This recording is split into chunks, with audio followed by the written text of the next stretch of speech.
Previously, on parts 1 and 2 of my Gila County Special.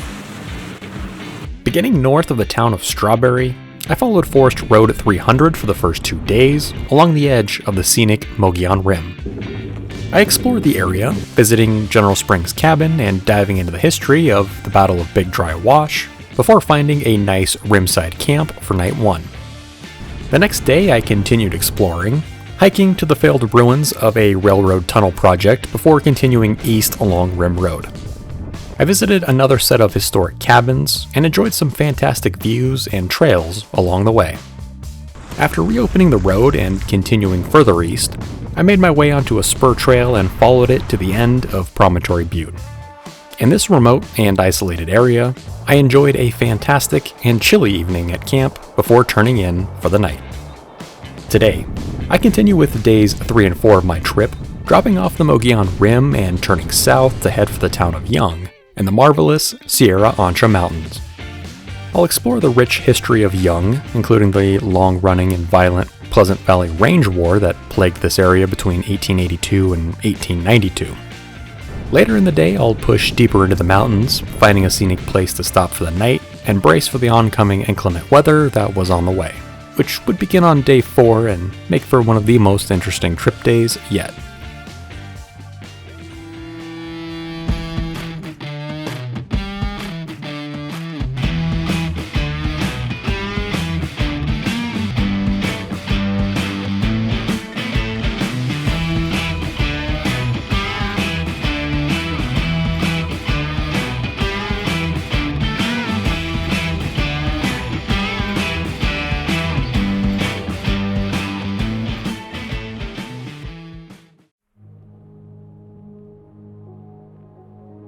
It was a little before 7 o'clock when I had woken up.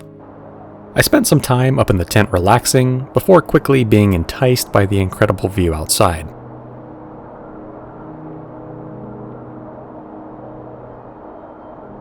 The sunrise from the edge of the rim was almost as magical as last night, but not quite. It was still nice though, watching the morning shadows below the rim slowly fade away. Far below, the highway remained busy, carrying people to and from Payson. Some interesting rock formations were also visible far below camp. Looking south was the start of the Sierra Anchas, where I would hopefully be camped out later today. It was overcast and breezy this morning and still chilly outside the tent.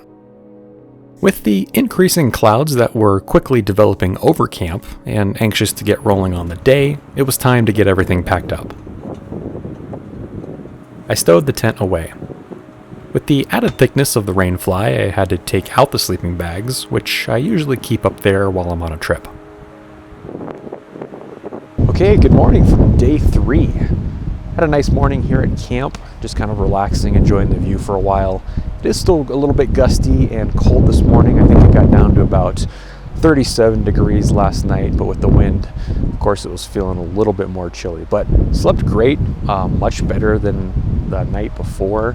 And actually, I was almost a little bit too warm. I was bundled up pretty good, had lots of layers on, and was pretty cozy throughout the night and slept good. It wasn't quite as gusty as the night before, but it was a little breezy, but a little bit cold getting up and around this morning. But as you can see, there's kind of these clouds rolling in pretty quickly actually, which is to be expected.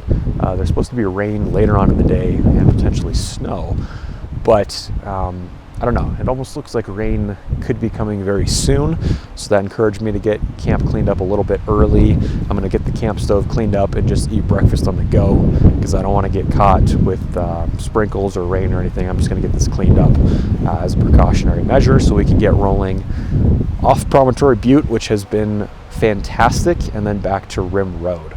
So we'll see how the day goes. Looking forward to another great day here on the Gila County Special, and we'll see what's in store. Tearing down the kitchen and the rest of camp didn't take long, as I hastily repacked the back of the Jeep with everything. It would be breakfast on the go today, which was plenty fine. I enjoyed a few more minutes on the rim, soaking in the view and doing a final sweep of camp. I wanted to be sure I left this pristine spot as I found it. Luckily, there had been no trash when I arrived. I fired up the Jeep and let it warm up for a minute before rolling out of camp. Since this trail along the edge of Promontory Butte formed a loop, I figured I would head out on new trail to see what it looked like. It was incredibly beautiful, following along the very edge of the Mogollon Rim before turning inward.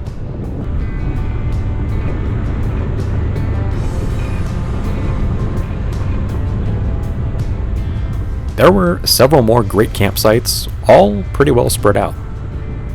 There really isn't a bad spot to camp here if you're into dispersed camping and don't mind a rough drive. I turned back north to head for the main road, still about 4 miles out at this point. The drive remained slow and go for just a little bit, navigating the tight, twisting trail through the dense Apache Sickreeves forest. Things smoothed out and became less rocky as I eventually completed the loop and started retracing the roads I followed in yesterday. I enjoyed a Cliff Bar and some water for breakfast as I continued on.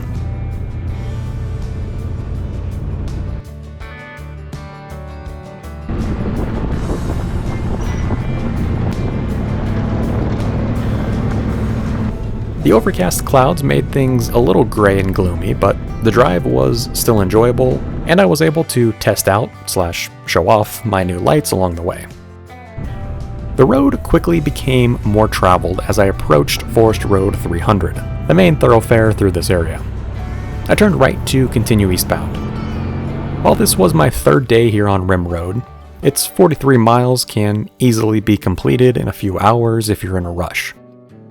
I only had a few miles left to go, and it got busier and more maintained as I continued on. Off to the left was a lookout tower, and I pulled in to check it out and stretch the legs a bit.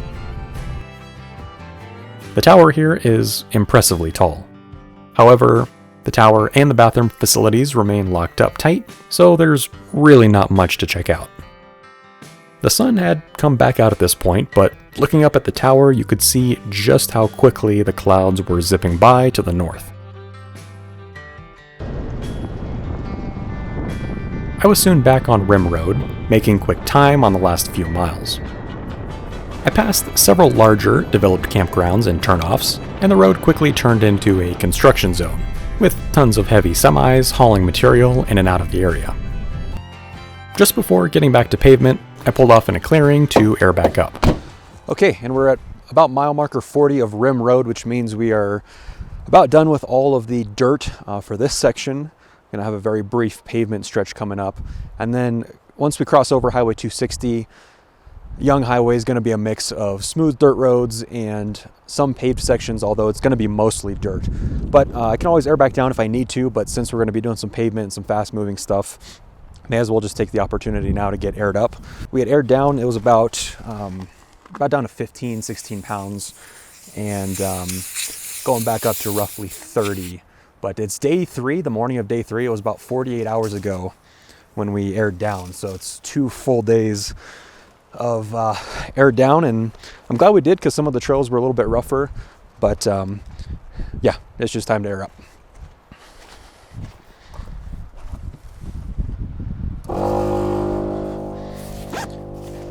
Airing up the tires back to road pressure took about 15 minutes. It was a nice opportunity to relax for a moment and continue to watch the fast-moving clouds, which had once again hidden the sunshine. This had been the first time airing down my new-ish tires. On my last big trip through Cochise County last year, I had left them aired up the whole time. And I was happy with their performance compared to my last set. Back on the move now, the road soon turned back to pavement. There were a few overlooks on the drive out, but all of them paled in comparison to what I had seen the couple of days before. The final few miles of Rim Road were uneventful as it dropped in elevation back towards civilization. At the end of the road, I reached Highway 260, which I had seen from my campsite far above earlier. I continued directly across. On the other side, I stopped to stretch at the Mogollon Rim Visitor Center. While currently closed for the off-season, it still provided some nice views of the side of the rim, as well as a few informational signs about the geology and ecology of the area, in addition to some history on the origin of Rim Road as General Crook's Road. It was incredibly windy.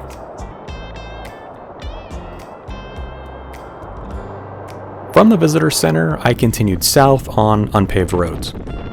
This would connect me with the next major phase of my trip, just down the road. Despite being a bit bumpy in a few spots, the 2 miles of forest road didn't take long at all. I passed a somewhat dispersed campground area that was completely empty. At the end of the dirt, I turned right to follow the paved road south. I was now on a state highway, officially designated as State Route 288, but frequently known better as either the Globe to Young Highway or the Desert to Tall Pines Scenic Road. The 74-mile highway passes through the town of Young and much of the scenic Sierra Ancha Mountain Range.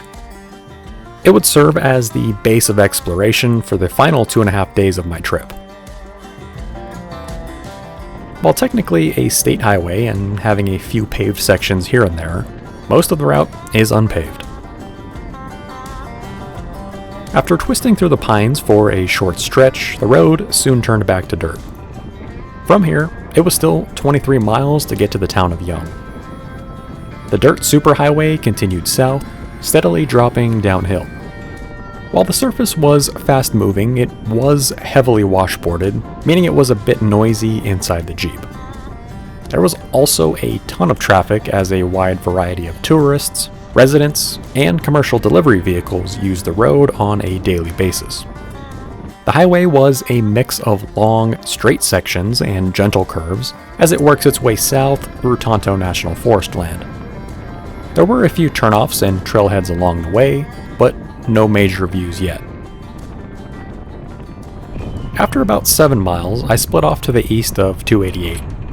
When planning this trip, I had seen a few interesting things off this way. There were several old iron mines in addition to the town of Sibique and the scenic Sibique Creek. However, if they were open and accessible from this direction was unclear. Sure enough, not far down the road I came to a locked gate at the end of the Tonto National Forest.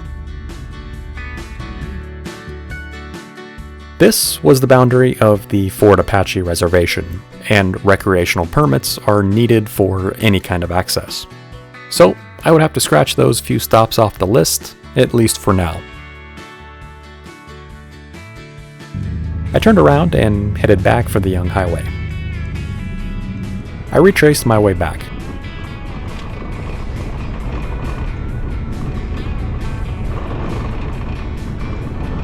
It was only a little afternoon by the time I was back heading south. While the views remained minimal at this point, the road continued to be very well maintained. The long, straight stretches of dirt road meant holding 40 miles per hour was no big deal. At this point, I was clearly still in the Tall Pines section of the drive, but that was slowly changing as I dropped elevation. A few miles further on, the road turned back to pavement. Almost immediately, the road began descending. This time, into a windy canyon drive. With several sharp turns and steep road cuts, this section was a refreshing change of pace for the day. Descending from the higher reaches along the Mogollon Rim, State Route 288 quickly drops into the Pleasant Valley. This was really the first picturesque part of the drive, and a small part of what makes this road so appealing.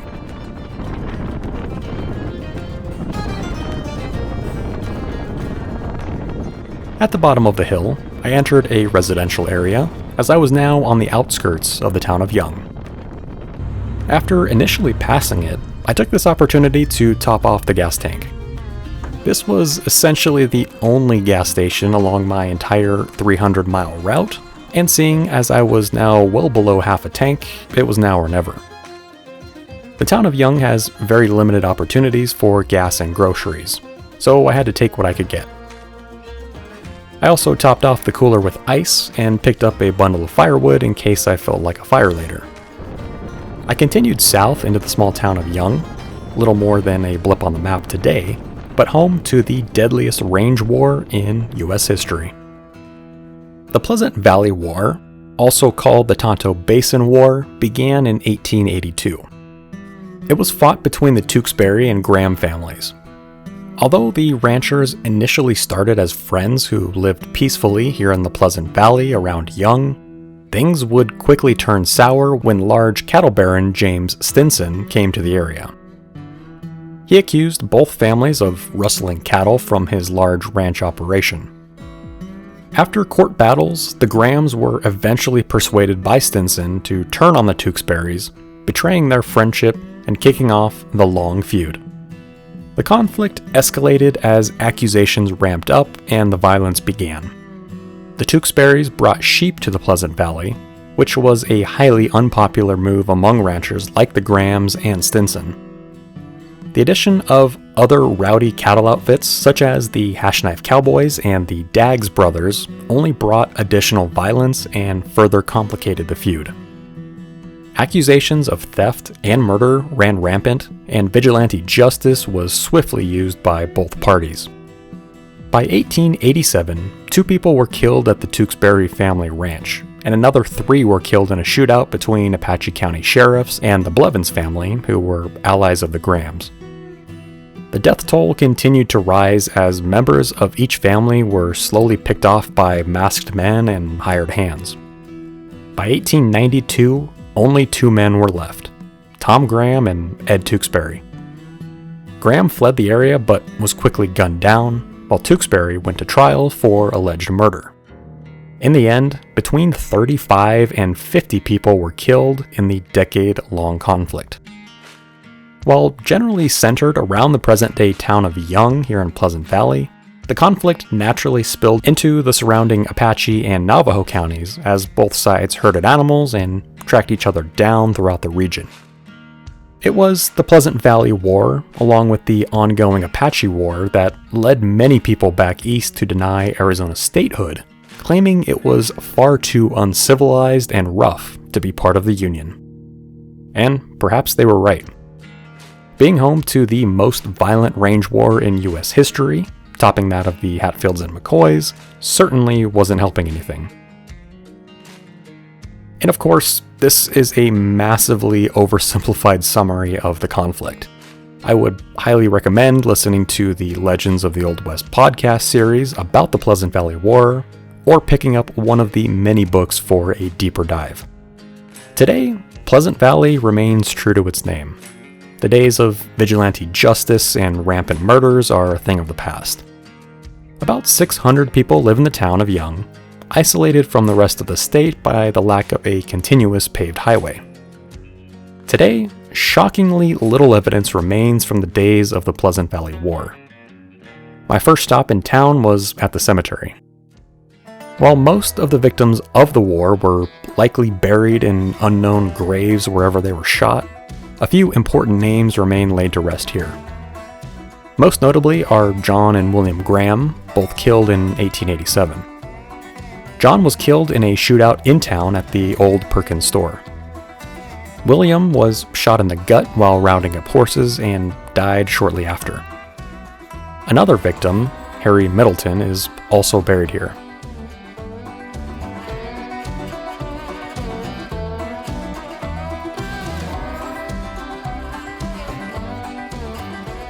A museum about the war sits in the same parking lot as the cemetery, but it was unfortunately closed this time of year.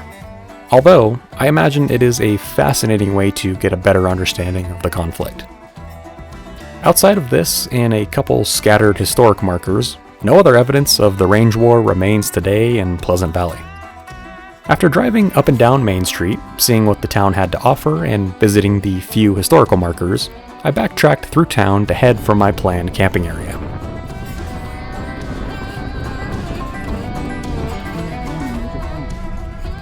I weaved through the back roads of Young, eventually turning onto a dirt road and heading west of town. The road had a few slower spots, but it didn't take me long to arrive at the coordinates I had picked out ahead of time. While this spot had some nice rocky hills and a decent view of the Pleasant Valley, it was a bit close to the road and wasn't as open as I would have liked. It was also only 2:30 at this point. With some threatening clouds overhead, I decided to head back for town and continue south along my route. This would allow me to find a better spot and get ahead of schedule for tomorrow. I once again backtracked through Young and stayed south as the highway soon turned back to dirt not far out of town.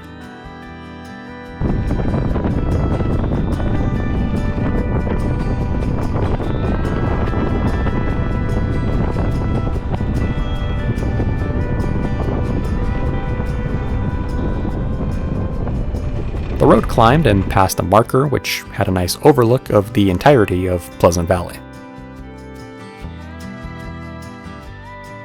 I continued southbound. It didn't take long and the road quickly leveled back out as I headed deeper into the Sierra Anchas. This stretch of the drive was immediately more scenic.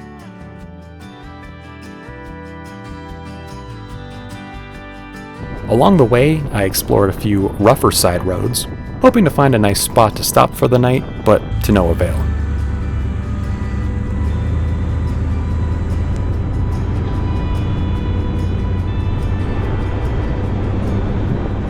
Things were certainly more open and remote out here, but I decided to continue en route while I still had daylight to spare, at least until I found something I really liked.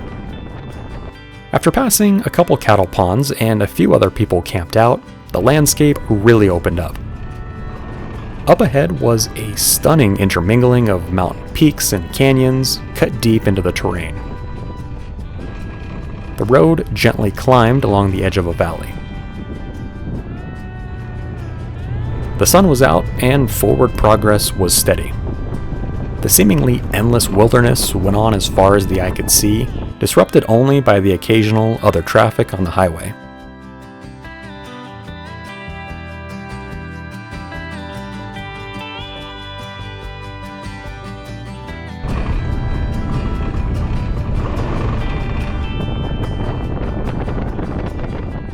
About 12 miles south of Young, after exploring a few more potential camps, I finally found a nice one.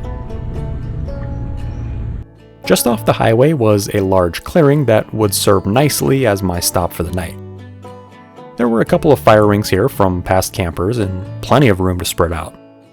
Plus, I was only 100 feet off the main road, so despite whatever kind of weather would hit tonight, I could easily jump back on my route for tomorrow's adventures. The weather was back to gray and gloomy, and I decided to at least get the tent set up for now, that way I would have a place to hang out if it rained more. A light sprinkle started to come down as I opened up and unpacked the tent. And naturally, the sprinkles stopped as soon as I was done. It was still only about 4:30, but at least base camp was set up. All right, made it to camp. So, not my intended campsite. I was actually going to camp outside of Young in those hills southwest of town, but actually running really far ahead of schedule today. There wasn't a whole lot to see in Young. The Pleasant Valley Museum was unfortunately closed and I didn't quite remember to book an appointment to get there, but regardless, went through town, saw as much of the sites as we could, checked out that campsite and just wasn't really happy with it. And I knew tomorrow was going to be a big day and that we were expecting some weather tonight. So decided to continue south on Highway 288, the Globe to Young Highway, about 15 miles actually. The miles kept going. Kept exploring a couple of those side turnoffs, just seeing if there was a really nice camp, but there wasn't, and we ended up here. Our first stop tomorrow is actually like less than a mile from here, so it's going to set us up ahead of schedule tomorrow as well, which is great. And it was sprinkling as I set up the tent, but it has stopped. The last weather forecast I saw earlier, the rain was supposed to start about 8, increasing chance the later it gets, and then potentially turning to snow sometime throughout the night or into the morning, which is actually really exciting. I don't know if that's strictly a Phoenix thing, but I'm actually kind of excited to be camping in the snow. I've never done it before, so I hope that we get at least a little bit tonight, you know. For the most part, camp is set up. I'm going to be keeping it pretty minimal tonight just because of that anticipation of weather. The only thing I have left to do is to pull out the camp box, you know, trying to keep camp minimal. But it's about 4:30. I might take advantage of this weather window here and maybe cook an early dinner and just get that out of the way. We'll see kind of how the plan goes. But for now, I'm going to grab a beer, just relax. Got this beautiful like forest grove area. I don't know what to call it, but it's pretty nice. So I'm looking forward to spending the night here, and then We'll be right back out on this highway tomorrow morning for a lot more of our stops. I enjoyed a few minutes relaxing around camp. The clouds continued to move fast overhead, but so far, nothing seemed overly threatening. Aside from the occasional passing vehicle, this spot was quiet and relaxing. The clearing, surrounded by a grove of tight trees, was perfect. Just visible above the trees was the summit of McFadden Peak, towering over the surrounding Tonto National Forest. My goal would be to camp as simple as possible tonight, which would only mean slightly less gear than normal. To avoid any gear getting soaked, I would only bring out things as needed. Around 5 o'clock, it was still overcast, but hadn't sprinkled anymore. I drug out the kitchen box and got to work on dinner. Tonight would be an experimental meal, something new I've never made while camping. I fired up the stove and got the steak cooking and water boiling for the pho. The steak smelled incredible right away.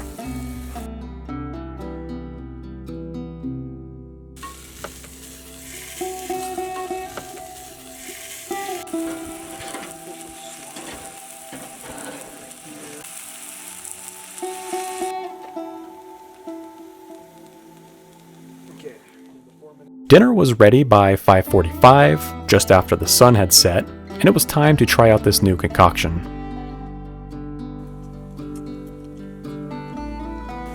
This is a win. It was surprisingly delicious. The flavors were rich, it had just the right amount of spice, and the warm broth was perfect for a chilly night like tonight. What started by accident ended up being a meal I would absolutely cook again. I don't know if I was just starving, but I was a fan. After dinner, I took care of some dishes and sat to relax around camp for a bit.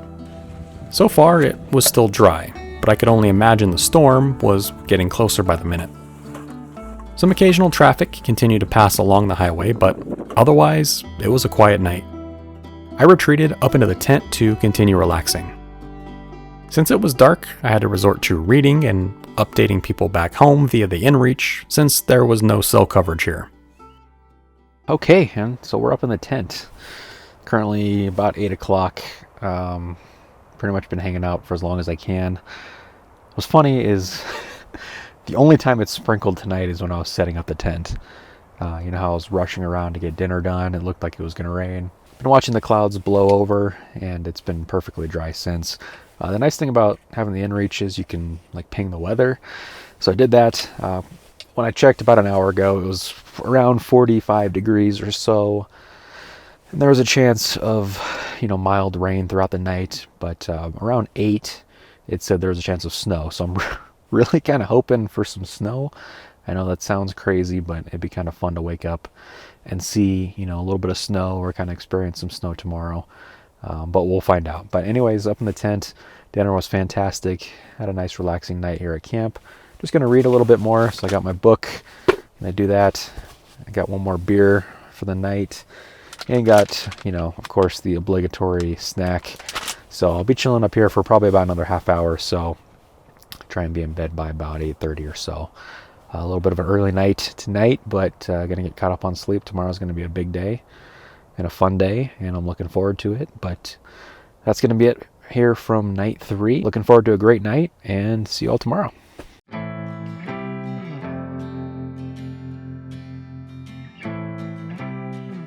I awoke to an absolutely beautiful morning. I took the opportunity to sleep in a little bit and was finally awake around 7:30. As expected, it had rained off and on for a couple of hours throughout the night. At one point, it was a decent downpour and there were a few claps of thunder. The ground was still damp and it was chilly and breezy outside the tent.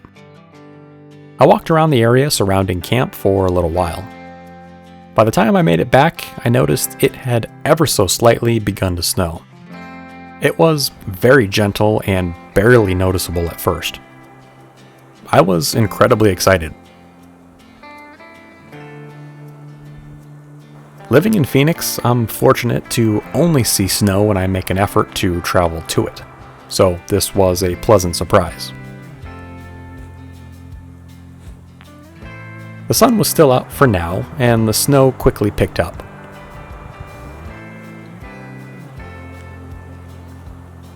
It still wasn't snowing enough to actually stick to the ground.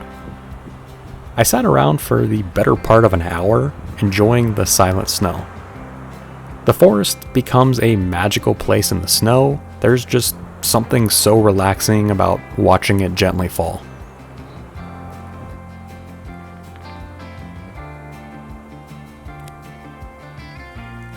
The snow lightened up a bit, and I took the opportunity to pack up the tent, which was still wet from last night's rain and now had a very light dusting of snow on it. The sun had popped briefly back out from the otherwise gray sky. Since I had a pretty intense hike planned later in the day, I figured I should have a decent breakfast today, and unloaded the camp kitchen for a quick meal. I whipped up a few scrambled eggs, some sausage, and coffee to get the day going. A nice warm meal and hot drink was perfect on a chilly morning like today. The snow had briefly stopped just long enough for me to cook and pack the kitchen back up into the Jeep. With camp packed back up, it was late morning when I finally fired up the Jeep to get going on the day.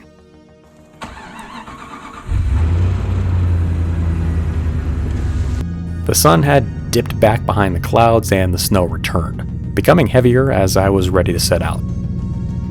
While it still wasn't sticking to much else other than myself and the Jeep, the ground was now becoming muddy from all the moisture.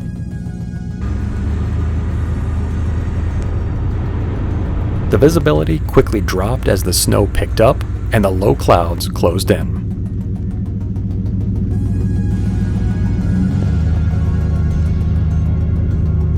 I returned the short distance to Young Highway and headed south into the storm. It seemed like it wouldn't let up for at least the next few hours, which would make my planned hike and other side trips for the day very interesting. Tune in next week for the finale of my Gila County Special. I'll wrap up the final 2 days of my adventure as I continue south through the snowy Sierra Ancha Mountains. The weather will make for a very fun and incredibly scenic drive. The trails and the weather get more intense as I make my way by vehicle and eventually on foot along a 4-mile hiking trail to visit the ruins of the American Ores Mine, perched on the side of a mountain near Asbestos Point. The hike would prove to be challenging but worthwhile.